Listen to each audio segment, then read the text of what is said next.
Assalamualaikum warahmatullahi wabarakatuh.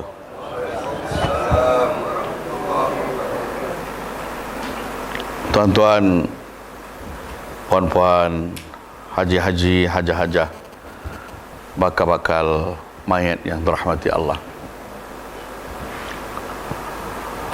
Marilah pada pagi ini kita berikan peluang kepada roh kita untuk menerokai satu alam yang dinamakan alam kematian. Sama ada kita suka dengar atau tidak, marilah kita paksa-paksakan untuk kita mendengarkan berita ini. Tuan-tuan, dalam Islam kita tidak disuruh untuk takut kepada mati. Tak. Takut mati tak boleh. Tetapi kita hanya disuruh untuk selalu ingat kematian. Kerana itu mari kita lihat bagaimana sabda Nabi SAW, ya.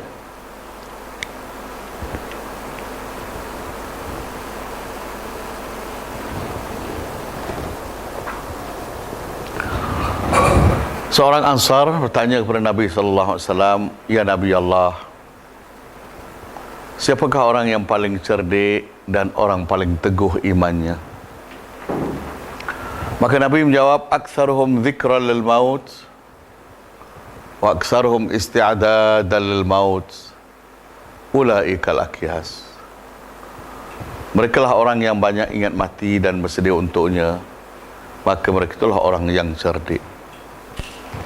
Rupanya di sisi syariat, orang cerdik itu orang ingat mati walaupun dia tak ada pegang ijazah apa pun, sijil apa pun tak ada. Tapi sebaliknya, kalau orang tu pegang macam-macam gelar, macam-macam ijazah, macam-macam sijil, tapi kalau tak ingat mati, sebenarnya orang itu tetap orang tidak cerdik di sisi Rasul, tuan-tuan. Kerana itulah, tuan-tuan yang saya hormati, berbagai-bagai cara kita disuruh untuk ingat mati, sebab faedahnya macam-macam. Pertama, orang ingat mati akan rajin beribadah. Berpindahlah dia daripada ibadah wajib, ibadah sunat, ibadah umum, balik kepada ibadah sunat, balik kepada ibadah sunat, kembali kepada ibadah asas, balik lagi kepada dia berpindah ke satu ibadah yang lain. Kalau dia ingat mati, hidupnya memang untuk ibadah kepada Allah. Dan orang yang ingat mati, tuan-tuan, dia akan segera bertaubat. Taklah nanti macam setengah orang, nantilah aku pencen esok, tahulah aku pergi ke Kaabah esok, aku bergantung dekat Multazam, menangis, so kau tengoklah aku taubat sungguh-sungguh. Orang macam tu dia suka menangguhkan taubat. Orang itu sebenarnya dia tak akan ingat matilah. Dan orang yang ingat mati, hidupnya tenang. Kenapa tenang? Sebab setiap apa yang dia lakukan adalah persediaan bekal dia untuk menghadap Allah Ta'ala. Tapi kalau seorang tu dia malah ingat mati, tuan-tuan, apa terjadi? Memang dia akan malas beribadah. Tak ada benda nak mendorong dia ibadah. Nak bangun malas. Sedangkan malas mendirikan solat termasuk di golongan orang munafik. Wa idza qamu ila shalah qamu kusala.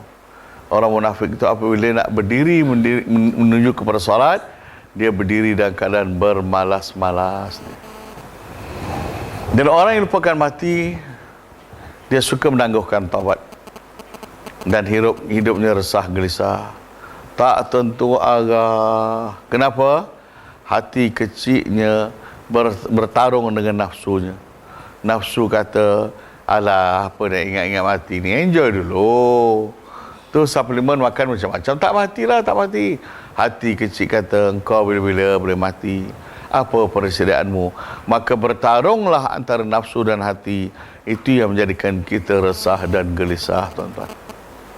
Ya, seterusnya, tuan-tuan yang dirahmati Allah, orang yang ingat mati, tuan-tuan, ya, disyorkan untuk menggunakan berbagai-bagai kaedah. Antaranya apa? Untuk ingat mati, ziarahlah orang sakit. Katalah ada di antara kita, tiba-tiba kita tengok dia dah 2-3 hari tak datang masjid. Lepas tu dapat berita pula Allah dia jatuh sakit. Pergilah ziarah orang sakit. Dan pada waktu itu kita boleh belajar bagaimana orang sakit, orang yang sangat pasrah kepada Allah. Kemudian ziarahlah orang yang hampir mati, iaitu orang yang nyawa ni sampai sini dah gar-garah dah.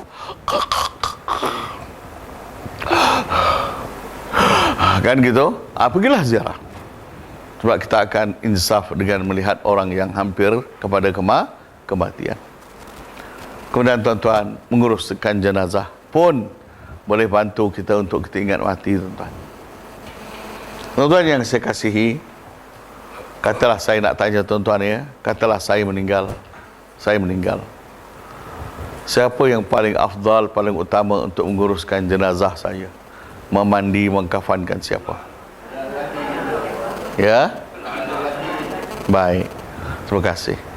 Yang pertama sekali, katalah saya meninggal. Yang paling layak adalah ayah saya ke atas. Ayah saya ke atas. Tok saya, kalau ada. Tak ada, saya, anak-anak ke bawah, cucu cicit. Biasa ada kan? Alhamdulillah. Tak ada anak cucu cicit ke kanan. Siapa ke kanan? Adik-beradik, pak saudara. Tak ada. Sebelah kiri. Siapa dia? Siapa dia? Sahabat yang rapat, kaum kerabat yang rapat. Tak ada. Siapa?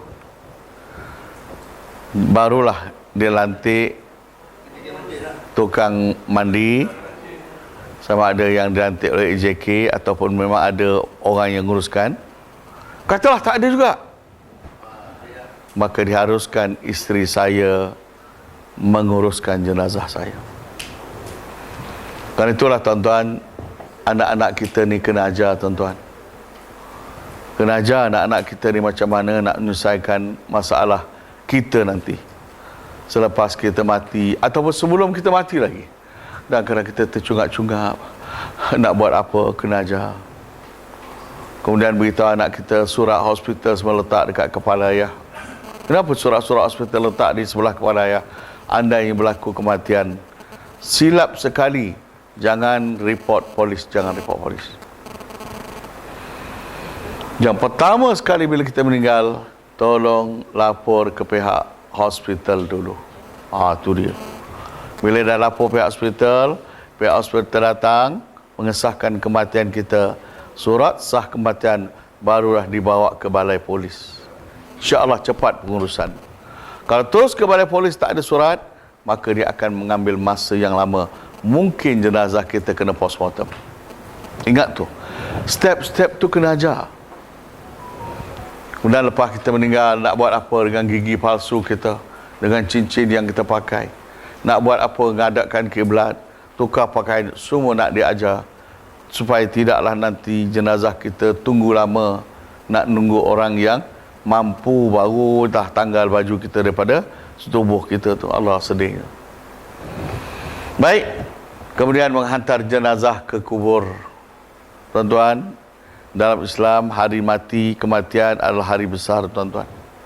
Kalau dulu-dulu kalau ada seorang mati dalam kampung, cuti aktiviti kampung, betul tak? Semua menuju kepada rumah yang ada kematian. Ya, maka paling tidak hantarlah jenazah ke kuburan. Sekarang semua pakai ambulans dah. Tak apa.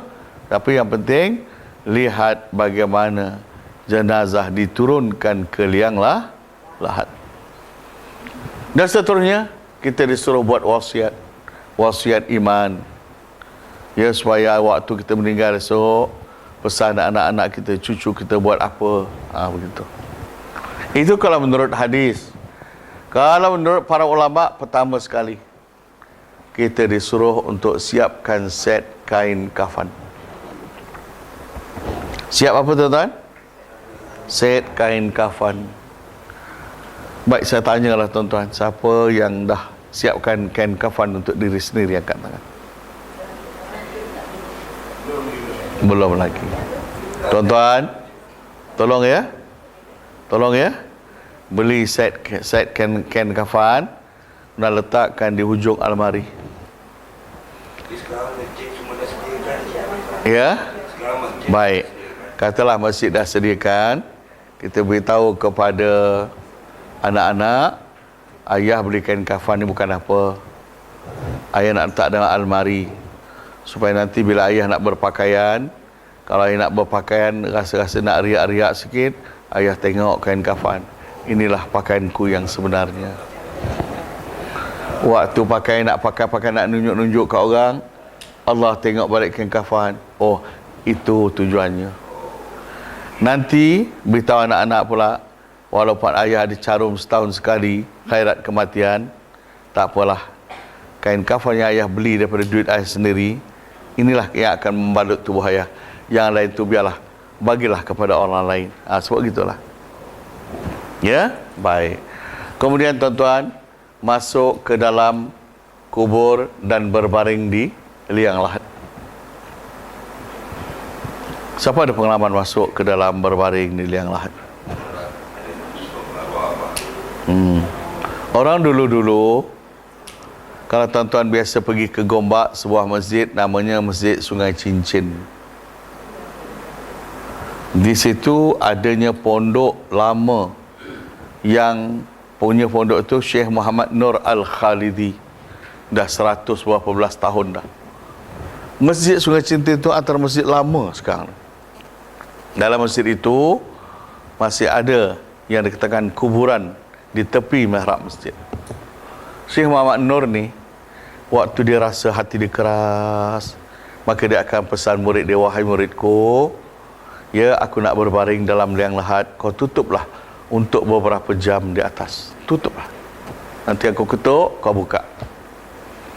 Begitu juga dengan anak-anak murid dia, rasa kalau hatinya keras, ibadah dah tak manis, buat taat dah tak lazat, buat maksiat pula terasa sedap. Pada waktu itu, dia akan beritahu anak murid, berbaringlah kamu. Rasakan gelapnya alam kubur, alam barzah. Ini latihan, tuan-tuan. Kalau Allah ada peluang kita buat macam ni, Masya Allah, hebat, tuan-tuan. Ya, hebat. Ya. Baiklah, tuan-tuan yang saya kasihi, untuk kita nak lihat keadaan orang berbaring dalam kubur ini, saya nak ajak tuan-tuan lihat seorang putera raja di negara Arab. Bagaimana dia nak melatih diri dia, lalu dia minta supaya orang masukkan di dalam kubur. Tak lama. Cuba tengok, sekitar 20 minit saja. Apa kesan daripada dia masuk dalam kubur tu, tuan-tuan? Mari sama-sama kita tengok, ya. Bismillah.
قريب من بداية رحلة الآخرة، وكثير من الناس تخاف من هذا الموت، لكن أعتبر أن هذا الموت جزء من الآخرة، وجزء من أحياء، وجزء من الموت، ونعتبر الآن بجسد وروح.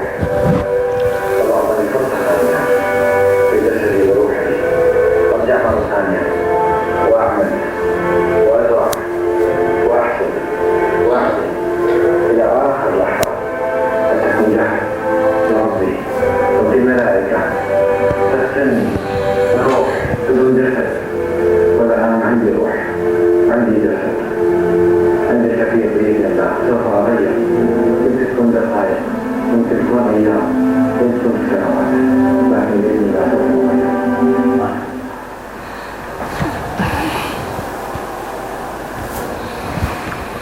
Baiklah tuan-tuan, pengalaman 20 minit ia berada di dalam kubur tuan-tuan. Jadi kalau tuan-tuan ada pengalaman, ada peluang, silakan. Ya, baik. Kemudian tuan-tuan, dalam program kita Rehlah Iman ini, saya dengan Cik Mat berusaha bagaimana nak memasukkan rasa yang kita ni sangat dekat dengan kematian. Kami bawa jenazah ini tuan-tuan. Dan saya harap sangatlah kalau boleh yang duduk sekarang ni, tuan-tuan rasakan yang sedang duduk itu adalah roh tuan-tuan, sedang menyaksikan jenazah tuan-tuan terbujur di hadapan ini. Cuba tuan-tuan rasakan seolah-olah inilah jasad tuan-tuan. Ya Allah, dibalutkan dengan kain putih yang 1 meter hanya sekitar 7-8 ringgit sahaja. Inilah pakaian sebenar kita tuan-tuan, bukan lagi sutra yang mahal-mahal, tidak. Dan saya nak tanya tuan-tuan, di hujung hidung ada tak terbau sesuatu? Bau apa? Kapur barus. Dan bau kapur barus inilah diguna pakai untuk menguruskan jenazah, supaya kapur barus ini boleh menghilangkan bau hanyir manusia, bangkai manusia. Kapur barus lah. Ya, saya yakin tuan-tuan ada yang menguruskan jenazah, begitu kan? Ya. Tuan-tuan yang saya kasih, cuba tuan-tuan sedut perlahan-lahan dengan hidung tuan-tuan. Tarik perlahan-lahan biar kapur barus itu masuk dalam hidung tuan-tuan. Inilah dia perfume yang akan mewarnai suasana kematian kita nanti tuan-tuan. Allahu Akbar, Allahu Akbar. Tuan-tuan yang saya muliakan, dan dalam sesi kita terakhir kuliah kita ni, saya nak bagi sedikit tugasan kepada tuan-tuan. Boleh? Saya nak minta Cik Mat edarkan borang wasiat. Dalam masa 5 dan 6 minit, saya minta tuan-tuan tulis dengan hati yang sangat ikhlas kepada Allah. Ya? Kemudian kami dah bagi masa, dah pimpin macam mana tuan-tuan nak tulis wasiat. Maka kita akan buat serahan di hujung program nanti. Tuan-tuan buat serahan begini bunyinya: Ustaz, nama saya sekian-sekian, saya serahkan wasiat ini kepada pihak Ustaz. Seandainya pihak Ustaz terdengar berita kematian saya dalam tempoh terdekat ini, tolong serahkan wasiat ini kepada waris saya untuk dimanfaatkan. Maka saya akan kata, InsyaAllah saya terima. Boleh tuan-tuan? Boleh? Baik. Saya ni ke macam buat lawak ke? Saya buat lawak ke? Tidak. Saya buat training ni 25 tahun tuan-tuan. Ini merupakan siri kuliah terakhir dalam modul 1 daripada 7 modul kami. Ya? Dan biasanya kami akan minta supaya peserta buat wasiat ini sungguh-sungguh dan kami akan kutip. Ya, rupanya betul tuan-tuan. Di pejabat kami itu sudah hampir 250 wasiat yang kami telah pulang semula kepada keluarga. Sebab dalam masa 25 tahun hampir 250 orang meninggal. Barulah mak ayah dapat, ya Allah, terima kasihlah Ustaz. Walaupun ini sekadar latihan, ya Allah, tak ada apa pun wasiat anak saya tinggalkan. Tak apalah Ustaz, yang ini pun jadilah. Ya tuan-tuan, kami akan simpan, dan andainya kami dengar berita kematian di pihak tuan-tuan, kami akan serahkan kepada pihak setiausaha warga emas ini, insya-Allah. Ya, boleh ke? Ya. Jadi insya-Allah saya minta kalau boleh Cik Mat, kita serahkan wasiat ini. Baik, saya buka lampu untuk bagi tuan-tuan menulis. Baik, sila ambil seorang satu.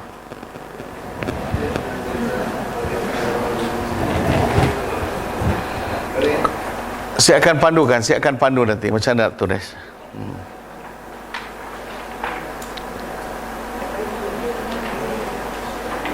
Sekali lagi, siapa perlukan kerusi, ya, minta lagi Cik Mat.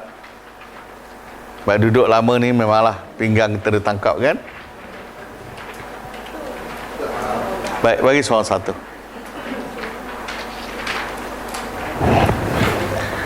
Baik tuan-tuan, cuba semak suara wasiat ini. Saya baca wasiat ini seorang anak muda, ya. Seorang anak muda wasiat ini. Dia dah ikut modul ni 2 kali. Modul saya lah, saya buat ada modul kan. Dan waktu kedua, modul dia kali kedua, dia tanya, Ustaz, ada tak kali ni kita sesi ingat mati? Saya nak bantu Ustaz untuk kafankan jenazah. Saya kata ada. Dia bantu saya. Jarang ada peserta nak bantu saya. Rupanya berapa bulan kemudian dia meninggal dunia. Tapi mari kita tengok dan simak tu borang tuan-tuan. Dengan nama Allah yang Maha Pengasih lagi Maha Penyayang, adalah saya. Di ruang kosong tuan-tuan tulis nama tuan-tuan, ya. Ya.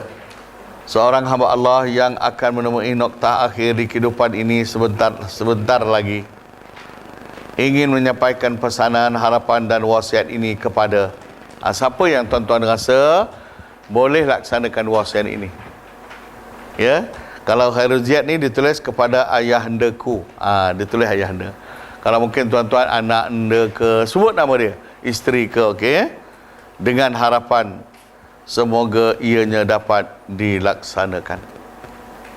Wahai ayahandaku, diharapkan ketika jenazah saya telah terkujur, maka yang akan datang menziarahi ialah siapa yang tuan-tuan harapkan. Kena tulis tu. Khairul Ziyad tulis begini: jiran tetangga, saudara mara dan sahabat handai. Tapi kalau mungkin tuan-tuan ada seseorang yang sangat istimewa lah, tolong tulis nama dia. Saya harap orang ini hadir ke majlis mengkebumikan saya, tulislah. Ya. Dan semoga orang yang menyembahyangkan saya, jenazah saya ialah ahli keluarga, orang yang datang menziarahi dengan bilangan seramai berapa ratus tuan-tuan nak? Satu masjid ke?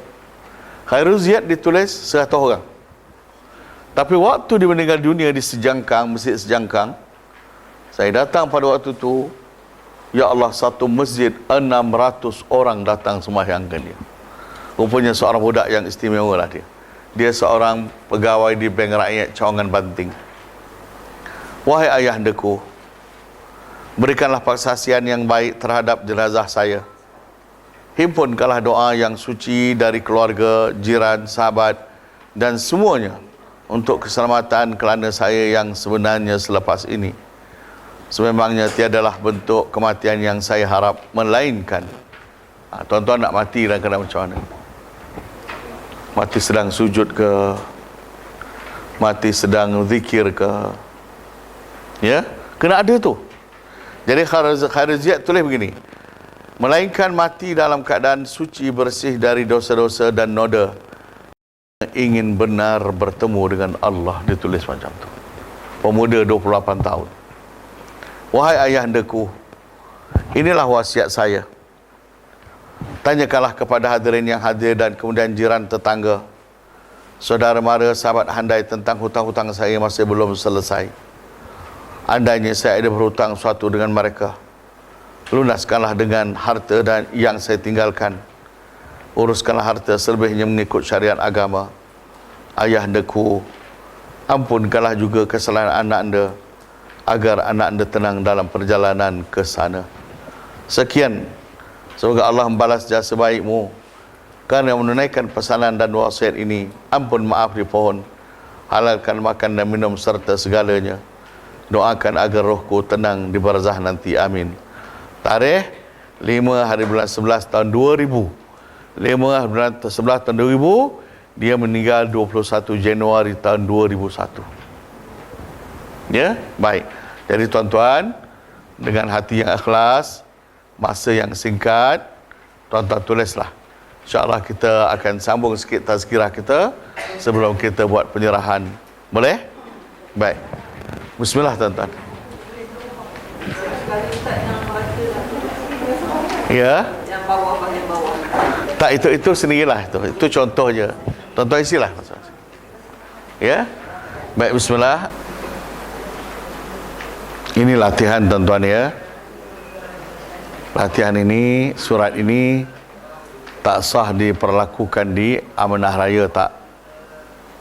Tapi insya-Allah latihan ini andainya benar-benar berlaku kematian, dia boleh menjadi wasiat iman kepada orang yang tertinggalkan. Ya. Kalau andainya tuan-tuan punya harta yang banyak, maka itu kena buat urusan di pejabat amanah raya. Buat pengagihan. Siapa nak dapat haibah, siapa nak dapat ya wasiah, hadiah dan faraid bagaimana. Baiklah tuan-tuan, saya rasa cukup setakat ini dulu. Sambung kemudian. Boleh tuan-tuan Baik, kalau gitu berikan perhatian di hadapan. Kita bincang sikit tentang kematian. Cik Mat, tutup lampu Cik Mat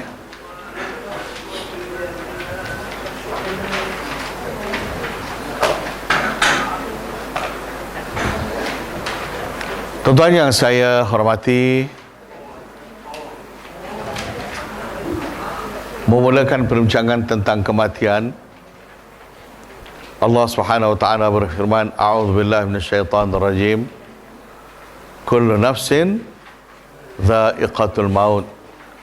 Setiap yang bernyawa akan merasai kematian. Ingat tuan-tuan ya, mati ni satu rasa. Mati apa dia? Satu rasa yang wajib ditempuh oleh setiap yang bernyawa. Tak tahulah rasanya macam mana. Sakit ke tak sakit ke, lonak ke, itu mengikut kepada iman masing-masing. Tuan-tuan yang saya hormati, mati ni bukan bermakna berakhirlah segala-galanya, tidak.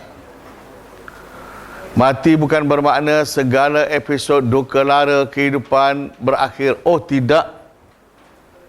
Mati adalah permulaan kepada kehidupan baru yang bernama kehidupan akhirat. Tuan-tuan yang saya hormati, mati ni tunangan yang pasti. Jangan bimbanglah kalau siapa yang tak pernah bertunang di dunia. Jangan bimbang. Ada tunangan yang menunggu kita. Dan ingat, mati adalah pasangan kepada kelahiran. Dulu waktu kita nak dilahirkan, ya Allah, sibuk mak ayah kita belikan macam-macam pakaian baby untuk kita. Sibuk belikan buaian kecil untuk kita. Sibuk belikan kelambu kecil untuk kita. Betul? Itu adalah persiapan kelahiran yang tak pasti. Tapi yang pasti adalah kematian. Kematian yang pasti itu, apa persiapan kita nak berhadapan dengan kematian? Cuba jawab. Dan itulah tuan-tuan yang saya kasihi, orang nak meninggal ni tuan-tuan akan berhadapan dengan 6 proses kematian. Kalau kita buka Al-Quran dan Sunnah, ada 6 proses kematian. Antaranya tuan-tuan tengok, al-mautu ya'ti baghtatan, kata Nabi. Mati datang dalam keadaan mengejut aja. Maknanya apa? Kita tak tahu bila kita akan mati, di mana kita akan mati, dan bagaimana bentuk kematian kita, kita tak tahu. Tuan-tuan ingat tak pada tahun 2000 berapa ya, peristiwa tsunami yang menggemparkan 11 buah negara di dunia. Malaysia juga terlibat 2006 ke 2004? 26 Disember baru saya ingat. Ya Allah. Tsunami yang terjadi berpangkalan di Indonesia, di Aceh, menyaksikan 230,000 nyawa manusia hilang, tuan-tuan. Dihanyutkan oleh ombak yang hitam pekat itu. Ya, akhirnya tersadai pula di tepi longkang, di celah-celah zinc. Ya, ya Allah. Saya nak tanya tuan-tuan, apakah mereka mahu kematian begitu? Mereka nak ke kematian begitu buat mereka? Tidak. Kan itulah kadang-kadang kita tak tahu bila, di mana dan bagaimana bentuk kematian kita ni. Kita kena hubaya, sentiasa siap sedia. Cuba tengok. Qul innal mauta alladhi tafirruna minhu fa innahu mulaqikum. Katakanlah, mati yang kamu lari daripadanya pasti akan menemuimu jua. Ainama takunu yudrikkumul maut wala kuntum fi burjim syayyadah. Di mana saja kamu berada, mati pasti akan menjumpaimu sekalipun kamu berada dalam mahligai yang kukuh. Fa idza jaa ajaluhum la yastakhiruna sa'atahu wa la yastaqribun. Apabila sampai ajal, mereka tidak dapat mengundurkannya dan mendahulukannya walaupun sesaat. Sampai masa kita mati, matilah kita. Tuan-tuan yang saya kasihi, kerana itu Nabi SAW, Nabi suka mati mengejut ke mati didahului oleh sakit? Nabi lebih suka mati mengejut ke mati didahului oleh sakit? Nabi suka kalau mati itu didahului rasa sakit. Kenapa waktu sakit itulah kita mengeluh Allah, kayak gitu kan? Pasrah pada waktu itu. Kita dah tak fikir lain dah. Kita hanya fikir Allah bantu kita, itulah. Tuan yang saya kasihi, mari kita lihat lagi. Bencana musibah yang paling besar tentang kematian apa dia? Sakit mati sangat berat, tuan-tuan. Ya Allah. Bayangkan kita kena cengkam kuku je. Pernah kena tahu cengkam kuku? Pernah sakit gigi? Baru itu satu urat daripada kaki kita tu tercucuk. Itu satu urat halus tercucuk. Bayangkan kematian. Segala urat-urat besar akan disentap oleh malaikat maut. Macam manalah agaknya. Ya, kerana itulah Nabi Sayyidatina Fatimah, waktu ayah dia, baginda Rasul SAW, pernah berkata, Allahumma a'inni ala munkaratil maut. Menjerit Sayyidatina Fatimah, menangis Fatimah. Ya Allah, bantulah aku berhadapan dengan kegilaan mati ini, wahai Tuhan. Tuan-tuan yang saya kasihi, Fatimah menyaksikan ayahandanya Rasulullah sendiri pun rasa sakit.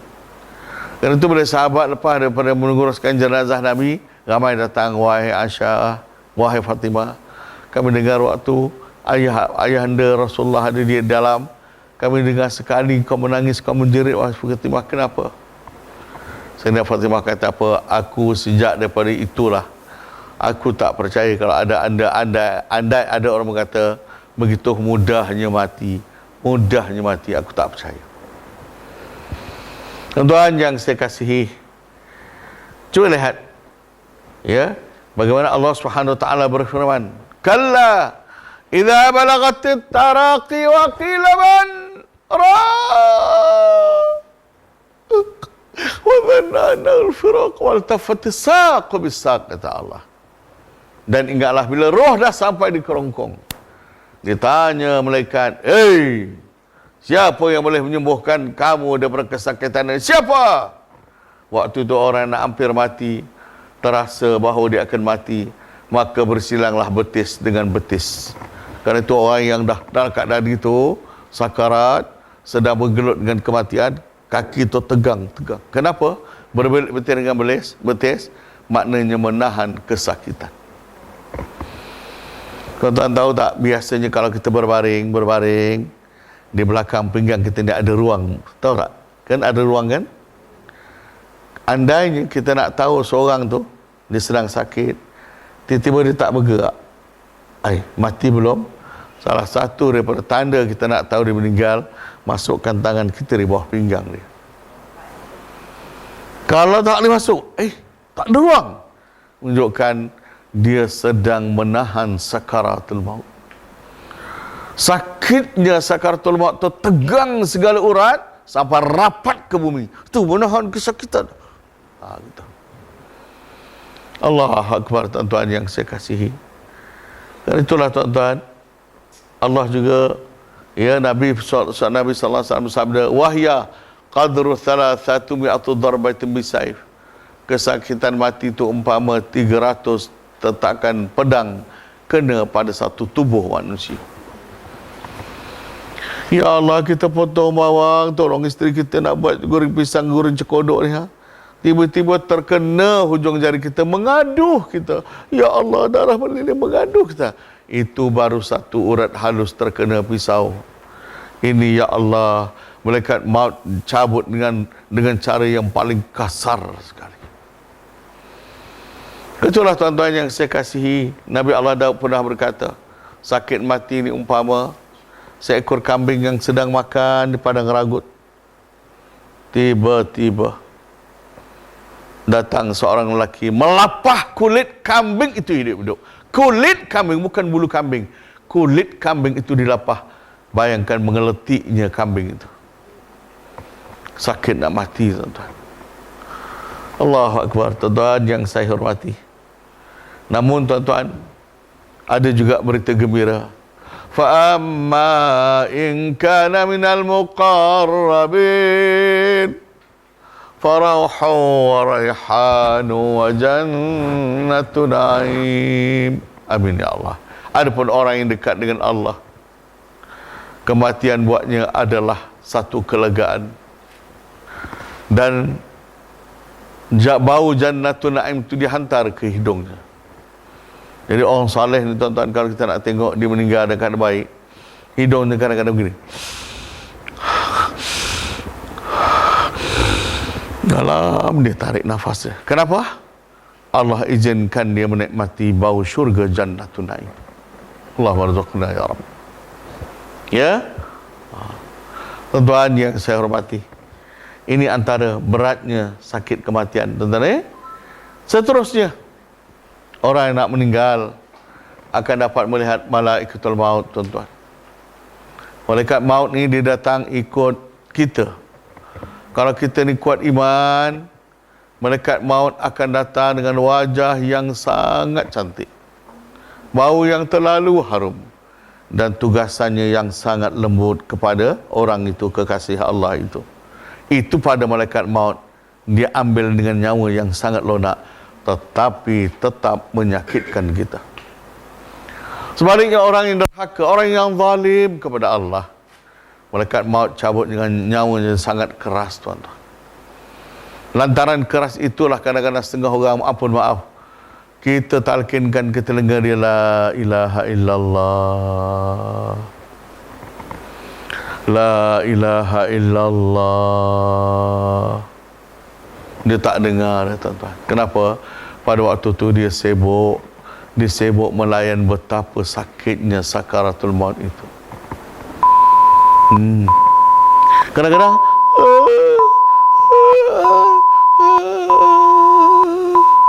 kita pula dianjurkan, ya, talkinkan lagi, ya, man kana akhir kalamuhu biqauli la ilaha illallah dakhala jannah. Barang siapa perkataan yang akhir sekali sebelum mati adalah la ilaha illallah, masuk syurga. Dan itu kalau kita nak mentalkinkan orang meninggal begini, mula talkinkan dia, la ilaha illallah, la ilaha illallah. Tiba-tiba dia ikut, la ilaha illallah, ikut senyap. Tiba-tiba mengacau lagi,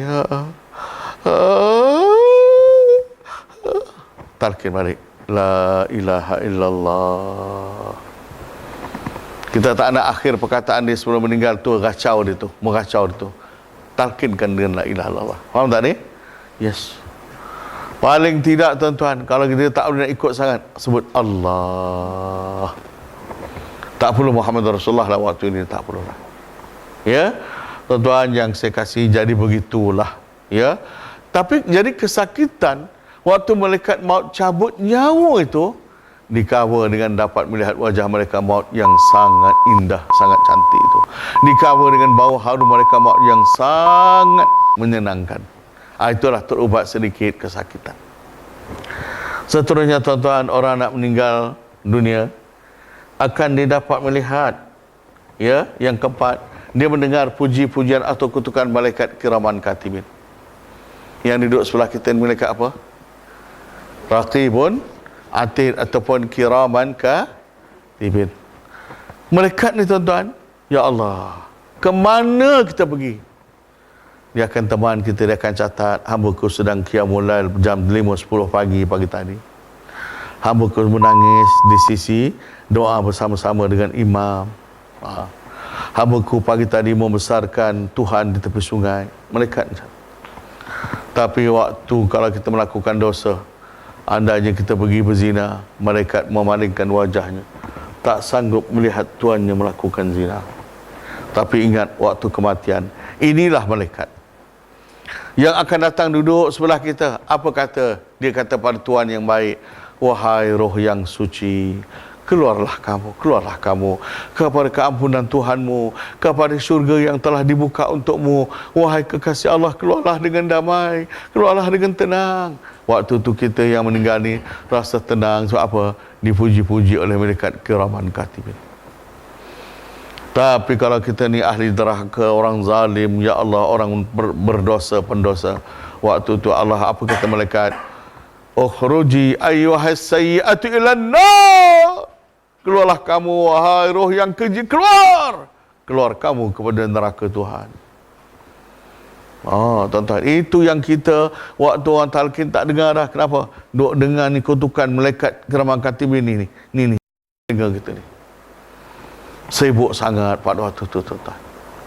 Kerana itu kalau boleh, orang yang sedang sakaratul maut, tolong siapkan suasana yang sangat tenang di ruang tamu.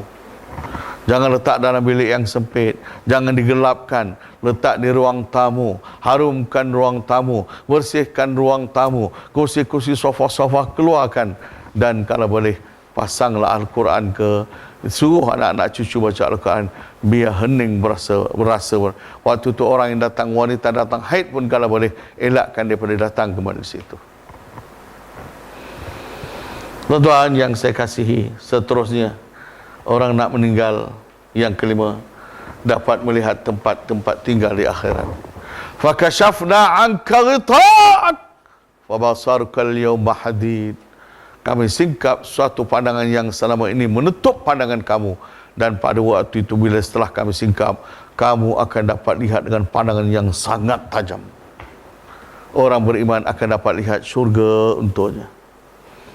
Agaknya waktu tu yang disenyum, kadang-kadang nak meninggal dia sakit ni, dia senyum, agaknya lah bidadari syurga melambai tangan kepadanya. Wahai kekasih Tuhan, marilah kepada syurga Tuhan. Kami tak sabar nak melayan Tuhan, marilah. Tapi bagi orang berdosa tuan-tuan, Allah buka pula hijab. Apa dia?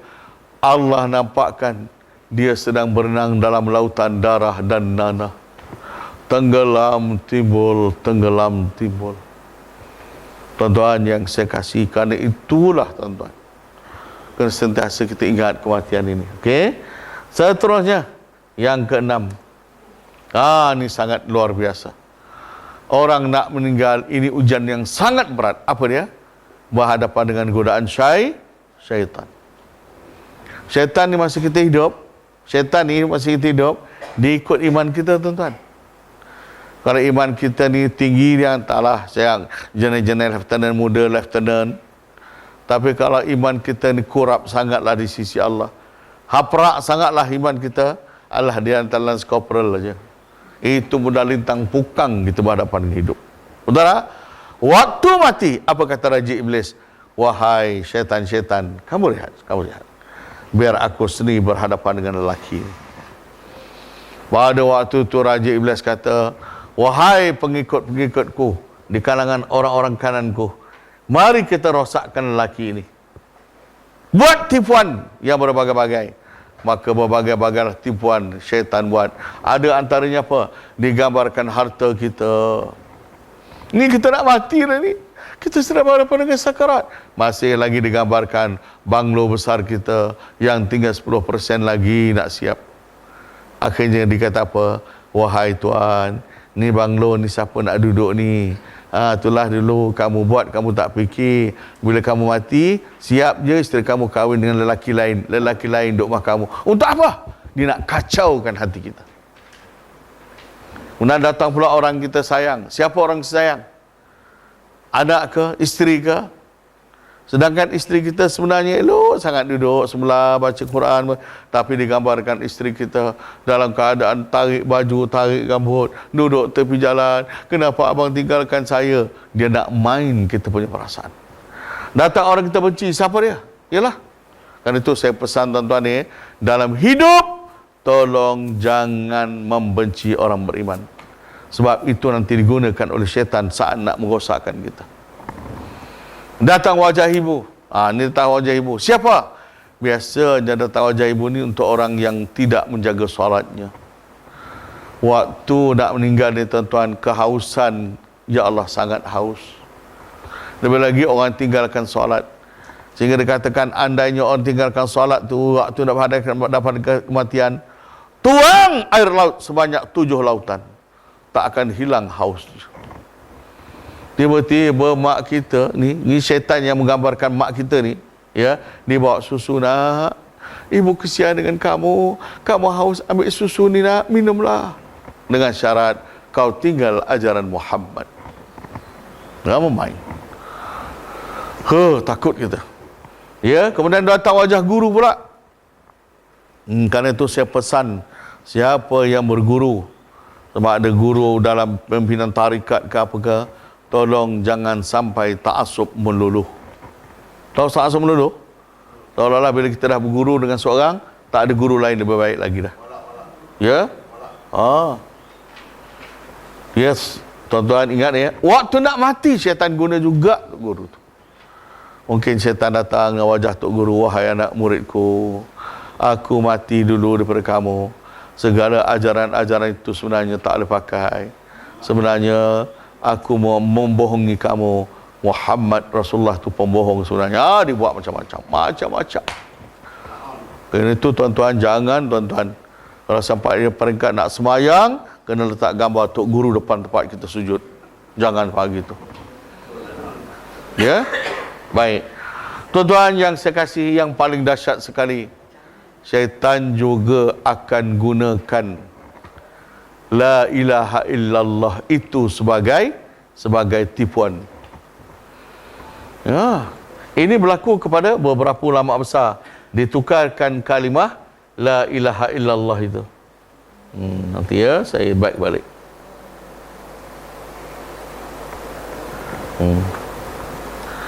Ditukarkan kalimah la ilaha illallah itu. Ini antara ulama-ulama yang waktu nak meninggal dunia, anak-anaknya datang, la ilaha illallah. La bang, belum lagi. Apa hal ni? Kita talkinkan ayah la ilaha belum lagi. Rupanya bila dia sedar, wahai ayah, aku ajarkan ayah kalimatut thayyibah. Kenapa ayah kata belum? Oh tidak. Syaitan cuma membohongi aku. Syaitan cuma mengaku kalah. Aku kalah dah. Aku tak boleh nak rosakkan kau. Kau menanglah. Aku terpaksa berkata belum lagi. Selagi aku tak mati, kau akan tipu daya aku. Ini orang berani. Tuan yang saya kasihi, ya, ditukar tu perhatian kita.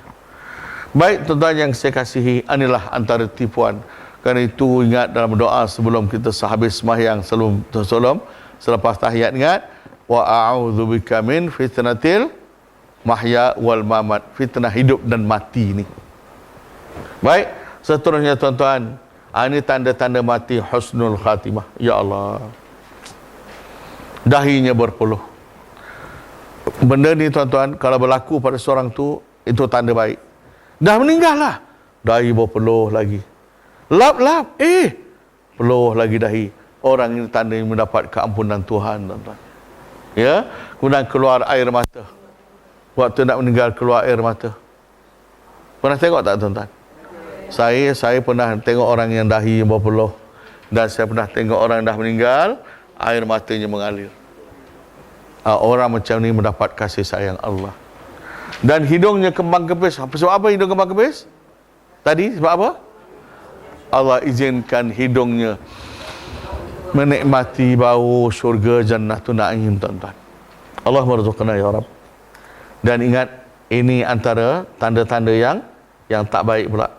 Inilah dia. Ini bukan nak suluh orang, bukan. Tapi jangan berlaku pada kita. Apa antaranya? Muka kehitam-hitaman. Masa mula hidup, ya Allah, kita tengok seri-seri. Malah kan pencerah macam-macam, kelensing macam-macam kan, pakai. Bila mati, ya Allah, bagaikan dipukul lebam. Rupanya firman Allah. Apa Allah kata apa? Walau tara idh yatawaffal ladhina kafarul malaikatu yadribuna wujahum wa adbarahum dhuqu 'adzabal harim. Dan kalau kamu lihat bagaimana orang yang zalim dan kafir waktu dia mati, malaikat pukul mukanya dan pukul lambungnya. Dan itu orang kafir, ampun maaf ya, kalau dia nak meninggal, ia tergulung-gulung badan, terangkat-angkat, bergolek-golek, tak tenang. Kenapa? Malaikat pukul. Allahu akbar, la haula wala quwwata. Kemudian keluar suara seperti tercekik.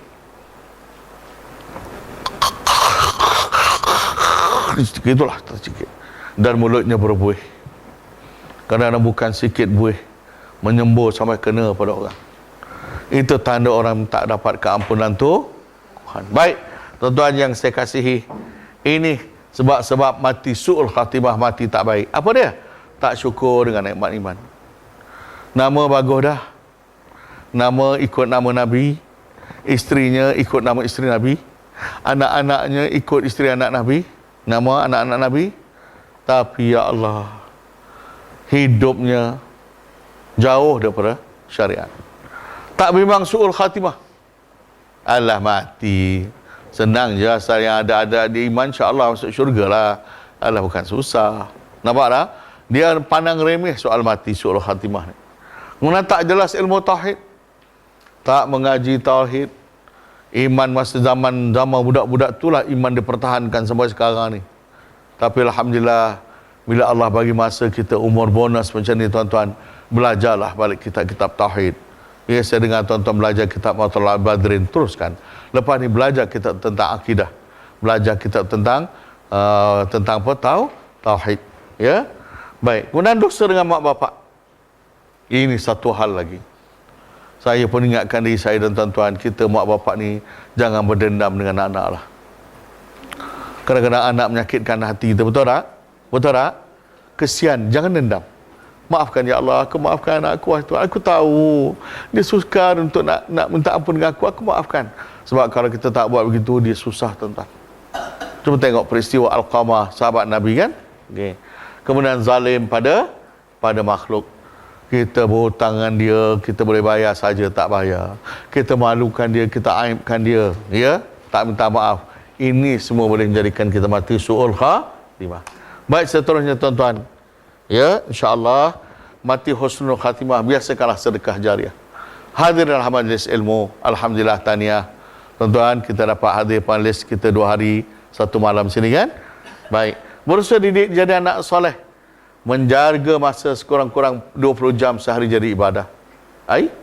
Kenapa 20 jam tak 24 jam? Mungkin 24 jam, 4 jam tu tertidur, kita terlena, kita terlalai, gitulah kan? Baik, menjaga anggota berdari maksiat, tidak menggunakan ilmu untuk menderhaka kepada Allah, pastikan punca pendapatan dan pembelanjaan secara halal. Baik, tuan-tuan yang saya hormati, mari kita lihat di sini. Dia melompat pula. Ya. Baik, akhir sekali gini. Okey. Misi hidup menentukan cara hidup. Jadi cara hidup menentukan cara mati. Cara mati menentukan macam mana kita dibangkitkan. Dan cara dibangkitkan menentukan sama ada kita ke syurga ataupun ke neraka. ke neraka. Sekali lagi, syurga neraka, ia ditentukan macam mana nasib kita di padang mahsyar dibangkitkan. Kedudukan di padang mahsyar ditentukan macam mana nasib kita waktu kita berhadapan dengan kematian. Mati baik, husnul khatimah atau tidak, ia ditentukan oleh seluruh cara hidup kita, tuan-tuan. Kerana itu cara hidup kita ni nak kena betul.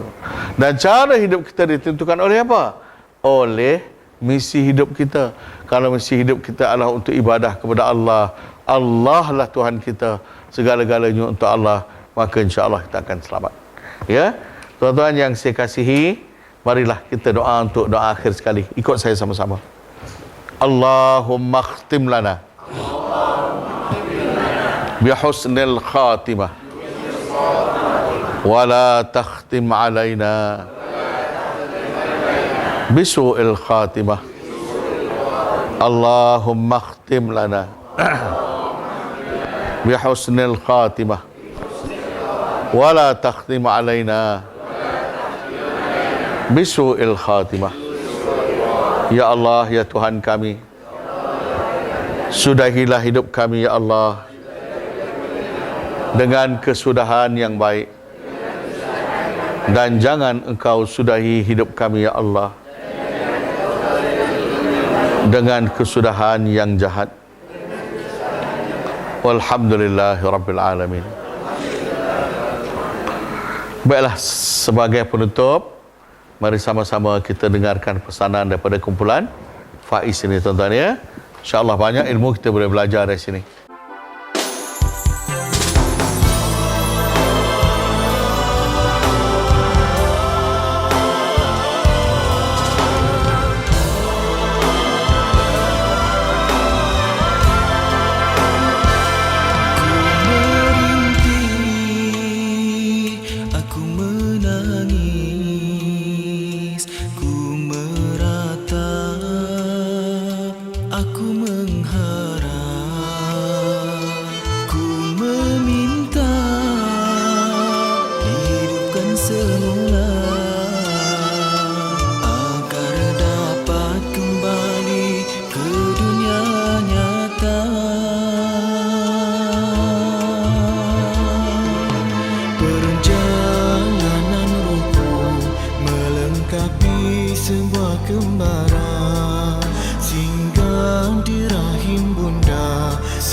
Sebelum berangkat ke mahsyar, diperhitung amalan penentu syurga atau sebaliknya.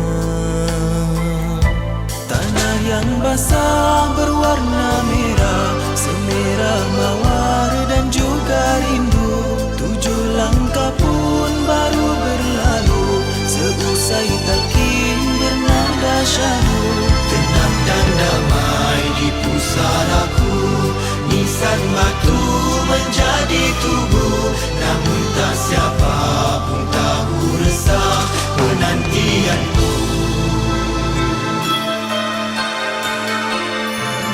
Terbangkitnya aku dari sebuah kematian, seakan ku dengari tangis mereka yang ku tinggalkan. Kehidupan di sini bukan suatu hayalan, tetapi ia sebenar kejadian.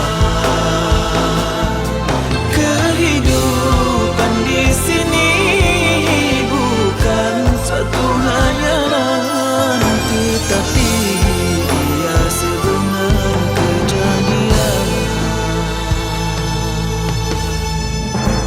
Baiklah tuan-tuan yang dirahmati Allah, masih ada surat wasiat di tangan tuan-tuan?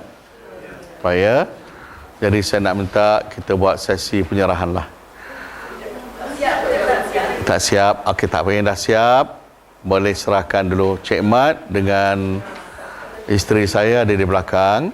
Saya untuk ambil orang lelaki, Cik Mat dengan isteri saya untuk ambil muslimat. Sorang-sorang ya. Caranya begini. Caranya, tuan-tuan sebut saya si Fulan, si Fulan. Yang pertama, sebut nama tuan-tuan. Yang kedua, buat serahan. Saya serahkan wasiat saya ini kepada pihak ustaz. Pihak ustaz lah, saya lah yang buat khusus kan. Jadi itu yang kedua. Yang ketiga, buat ayat begini. Andainya pihak ustaz mendengar berita tentang kematian saya, tolong sampaikan wasiat ini kepada kaum keluarga saya. Sebab kalau saya tak dengar berita, saya tak boleh nak sampai. Faham tak? Jadi kalau dapat berita, nanti kawan-kawan yang ada ni cepat beritahu saya. Saya akan hantar pada pihak setiausaha ke pengurusi ke untuk sampaikan pada kaum keluarga. Walaupun ini latihan ya, tapi insya-Allah sangat berguna tuan-tuan. Baik, siapa yang dah selesai, boleh Kak Ni, macam mana Kak Ni? Serahkan kunci. Nak check out? Belum lagi. Dia belum pukul 12 ni. Ya. Tapi bolehlah. Tak, maksudnya lepas ni dah selesai. Ya. Bolehlah pergi uruskan beg apa semua. Serah lebih awal sebab kita rasa dalam pukul sekarang dalam pukul 11.30, dalam pukul 12 kita nak buat sedikit penutup lah. Nak buat rumusan, boleh? Boleh ya? Gitu. Serahkan kunci. Baik. Sila Cik Mat.